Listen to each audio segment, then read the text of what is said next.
राष्ट्रहित न्यूज में आपका स्वागत है। सुधांशु त्रिवेदी आ गए रौद्र रूप में। चलिए शुरू करते हैं। तो हम किस राम के बारे में बात कर रहे हैं? वो जो निराकार ब्रह्म है या वो जो साकार ब्रह्म है? इन दोनों के बीच में अगर हम ध्यान से देखें तो रामचरितमानस में आ जाते हैं। जब रामचरितमानस के पहले की बात कही जाती है कि भाई हिंदू धर्म में वैश्य और शैव के बीच में जबरदस्त झगड़ा हुआ, लेकिन रामचरितमानस का अगर आप बालकांड, हमारे बहुत सारे बच्चे यहां बैठे उनको ये पता होना चाहिए कि रामचरितमानस है क्या। आप किसी भी बीजेपी वाले से पूछे नहीं बता पाएंगे। वो रामचरितमानस दरअसल भगवान शिव के मानस में राम की कथा, यह है रामचरितमानस का अर्थ। और भगवान शिव माता पार्वती को पूरी कहानी बताते हैं। जब माता पार्वती कहती मुझे भगवान राम के बारे में बताइए, तो वह कहते हैं पार्वती जो तुमने कहा वो तो दुनिया का परम कल्याण है। तो वो कहते हैं भगवान शिव पार्वती को राम की कथा कहते हैं, तो वो तो शैव और वैष्णव दोनों को जोड़ देते हैं। वहां से वो लड़ाई खत्म हो जाती। और ये राम की जो कथा, चार घाटों पर कथा कही जाती है। एक पे भगवान शिव पार्वती को बताते हैं, दूसरे पे याज्ञवल्क्य भारद्वाज को बताते हैं, तीसरे पे काक भुषुंडी कौवों को बताते हैं, और चौथे पे खुद तुलसीदास इसका पाठ करते हैं। अब प्रश्न ये उठता है, जब राम ऐसे हैं कि जिनकी कथा खुद भगवान शिव कहते हैं, तो बीजेपी कहते हैं राम सिर्फ मेरे हैं, और जो कहेगा कि राम कबीर वाले हैं हम उनको नहीं मानते। मैं अयोध्या के पास का रहने वाला हूं। वहां पे बचपन में सिखाया गया जय सिया राम। भगवान राम बिना सीता के माना ही नहीं गया हमारी परंपरा में। ये कहते हैं जय श्री राम। मुझे जय श्री राम में कोई दिक्कत नहीं है। हम बचपन में थे तो कहते जो हिंदू हो मुसलमान राम राम कहते थे, राम राम कहते थे। आपने उसको पॉलिटिकल किया, क्योंकि तब आपकी जमीन जब पूरी तरीके से खत्म हो गई, जब लगा कि हिंदुस्तान की राजनीति से बीजेपी का सफाया हो जाएगा, तब आप हुए। अच्छा, शीतला प्रसाद सिंह ने किताब लिखी है, जो अयोध्या के रहने वाले बड़े पत्रकार हैं। वो आप उनको लेफ्टिस्ट के लिए, राइटिस्ट के लिए, उन्होंने एक प्रसंग का उदाहरण किया है कि जब यह बातचीत चल रही थी कि राम के इस राम मंदिर का कैसे निपटारा हो, तो एक सोल्यूशन आया। उस सोल्यूशन को लेके बहुत प्रसन्न हुए अशोक सिंघल, और वो गए बाला साहब देवरस के पास, और उन्होंने कहा कि बाला साहब जी ये प्रसंग बहुत अच्छा, राम मंदिर तो बन जाएगा। बाला साहब देवरस ने अशोक सिंघल को डांट लगाई, बोले क्या बेवकूफी की बात करते हो। और ये मैं नहीं कह रहा हूं, किताब में लिखा हुआ है। आज भी वो किताब उपलब्ध, अगर आप पढ़ेंगे शीतला प्रसाद सिंह की जो अयोध्या। इस मुद्दे पर हमें इस देश के अंदर 300 सीटें लेकर आनी, अपनी सरकार बनानी। प्रश्न ये कि कौन राजनीति कर रहा। बीजेपी की एक चीज बिल्कुल स्पष्ट कर देनी चाहिए, बार बार घालमेल करते हैं।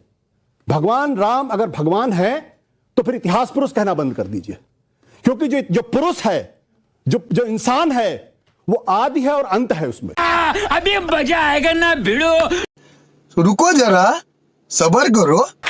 देखिए, पहली बात तो ये हो गई कि भाई सब मानने को तैयार हो गए, नास्तिक भी मानने को तैयार हो गए। इससे बड़ा क्या हो सकता है। लेफ्टिस्ट प्रोपेगेंडा देखिए, बाला साहब देवरस और अशोक सिंघल के बीच की बातचीत में एक लेफ्टिस्ट पत्रकार बैठा हुआ है और कितनी अथॉरिटी से बता रहा है ये बात हुई, वो बोला गया और ये डांट खा गई। मुझे तो समझ में नहीं आता भाई कौन सा लेफ्टिस्ट पत्रकार बाला साहब देवरस और अशोक सिंघल जी के बीच में था। ये प्रोपेगेंडा होता है। नाइस। और मैं आपको बात बताना चाहता हूं, जहां से आंदोलन शुरू हुआ 1983 की बात थी। उस समय जब मीनाक्षीपुरम में एक बड़ी घटना हुई जिसमें भारी संख्या में दलित समाज के लोग मुस्लिम बन गए थे। संघ ने इस विषय को बहुत प्रबलता से उठाया, इंदिरा गांधी ने हस्तक्षेप किया, और वो विषय चूंकि देश में इतना बड़ा बन गया था, फिर इंदिरा गांधी के हस्तक्षेप के बाद बाहर आई बात। उस समय हम 2 सीटों वाली पार्टी नहीं थे जनाब, और पहली रैली जुलाई 1984 लखनऊ के बेगम अजहत महल पार्क में हुई, जिसमें मैं भी बच्चे के रूप में गया था। हमारा नारा था लोकतंत्र की देखो शान, बंदी बने हुए भगवान। ये आप 84 के इलेक्शन की बात कर रहे हो। उसमें भी अगर हमारा राजनीतिक वजूद खत्म हो गया था, तो बच्चों से कहता जाके चेक करिए, कांग्रेस के बाद सबसे ज्यादा वोट परसेंटेज में हम नंबर 2 की पार्टी थे। 8.96% वोट था हमारा 1984 में। अब जो इन्होंने कहा, देखिए लोग नास्तिक होकर भी कितना बढ़िया दर्शन की व्याख्या करने लगते हैं कि भगवान, अभी इन्होंने भी कहा कि भगवान है तो इंसान कैसे हैं। अरे तुलसी ने जवाब दिया है, व्यापक ब्रह्म निरंजन अविगत विगत विनोद, सो अज प्रेम भगति बस कौशल्या की गोद। वो कहते हैं कि ये ब्रह्म है, अनादि है, परंतु भक्ति के कारण वह आपको दिखाई पड़ते हैं। जैसे सूर्य आपको दिखता है ऊपर, मगर आपको शीशे में रिफ्लेक्शन में देखता है। अगर शीशा साफ होगा तो आपको साफ साफ रिफ्लेक्शन सूर्य का दिखेगा। यानी वो उस रूप में आते हैं। और ये लोग बड़ी मजेदार बात करने लगते हैं कि साहब तुलसी के राम अलग हैं और उनके राम अलग हैं। तो तुलसी ने भी कहा सिया राम मैं सब जग जानी, करहूं प्रणाम जोर जुग पानी। तो कबीर ने कहा है दुल्हिन गाओ मंगल चार, हमरे घर आए रे राजा राम भरतार। राजा राम बोला है 1 लाख पूत 1.25 लाख नाती, ता रावण घर दिया न बाती। तो वो रावण भी उन्होंने बहुत साफ साफ कहा है। परंतु मजेदार बात यह है कि सेकुलर लोगों को इस बात पे तो आपत्ति है। आनंद रंगनाथन जी ने अच्छा जवाब दिया कि मंदिर में पैसा नहीं लगे, मगर सेकुलर सरकार को हज सब्सिडी देनी चाहिए थी, उस पर किसी को आपत्ति नहीं थी। जबकि मुस्लिम अकीदे के अनुसार हज अपने पैसे से जाया जाता है, सरकार के पैसे से नहीं। मजे की बात, हमने कभी नहीं कहा हम मंदिर बनवाएंगे, हमने कहा मंदिर का मार्ग प्रशस्त करेंगे। मुलायम सिंह ने कहा मस्जिद बनवाएंगे। और इन्हीं के नेता वकील का चोला ओढ़कर, हमने चुनाव से नहीं जोड़ा। याद करिए बाबरी मस्जिद एक्शन कमेटी का वकील बनकर किसने कहा था 2019 के बाद इसको जजमेंट को ले जाइए, वरना इसका राजनीतिक लाभ मिलेगा। तो राजनीति करने का जो सारा का सारा वो बात है। और अंत में एक बात और कह दूं, क्यों आवश्यक है? इसलिए आवश्यक है ये राम मंदिर बन के जानते क्या संदेश देगा? दुनिया का इतिहास भरा पड़ा है कि भाई भाई की गर्दन काट के गद्दी पे बैठा, बेटा बाप को मार के गद्दी पे बैठा। यह दुनिया को यह संदेश देगा कि एक ऐसा भी महापुरुष है, एक ऐसे भी भगवान है, एक ऐसी महान संस्कृति है जहां पिता के एक वचन के लिए संपूर्ण राज्य छोड़कर बेटा जंगल में चला जाता है। जहां जिसको राज मिलने वाला होता है वो खड़ाऊ रख के शासन करने लगता है, दूसरा भाई जंगल में चला जाता है। यह संदेश देगा। और मैं एक बात और कहना चाहता हूं, जो आपने कहा राम शब्द का अर्थ जानते क्या है? रम धातु से बना है। जैसे आपने हिंदी में और संस्कृत में शब्द सुना होगा रमणीक स्थान, रमता जोगी, यानी जिसमें चीज सेटल हो। राम शब्द का संस्कृत में अर्थ है रमन्ते इति रामः, अर्थात वह एलिमेंट जिसमें संपूर्ण संसार सेटल्ड है। और वो एलिमेंट का संघर्ष किससे है?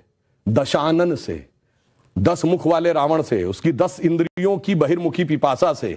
और राम उत्पन्न कैसे होंगे? राम के पिता क्या नाम है? दशरथ। तो 10 इंद्रियों को रखेंगे तब भगवान, तब डिवाइन एलिमेंट आपके अंदर उत्पन्न होगा। Extrovert tendency of all the 10 senses को डिस्ट्रॉय करेगा और धर्म स्थापित होगा। जब ये कहने लगते हैं ये राम वो राम, तो मुझे जानते क्या नजर आता है? तो बच्चों को एलिमेंट्री पढ़ाया जाता है 1 2 3, फिर आगे जाके वो फ्यूचर में एमएससी मैथमेटिक्स भी करता है, बैलिस्टिक इक्वेशन भी बताता है। पर ये कहेंगे नहीं वो बैलिस्टिक इक्वेशन है, तो फिर तो 1 2 नहीं पढ़ाना चाहिए, क्योंकि वो तो अलग है। मैं पहले भी उदाहरण दे चुका हूं।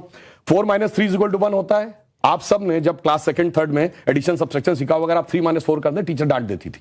बेवकूफ ये नहीं पता 3 - 4 नहीं हो सकता, पर 3 - 4 होता है -1। ये बताएंगे -1 का स्क्वायर रूट होता I, जो सारी बैलिस्टिक इक्वेशंस का मेन अंग।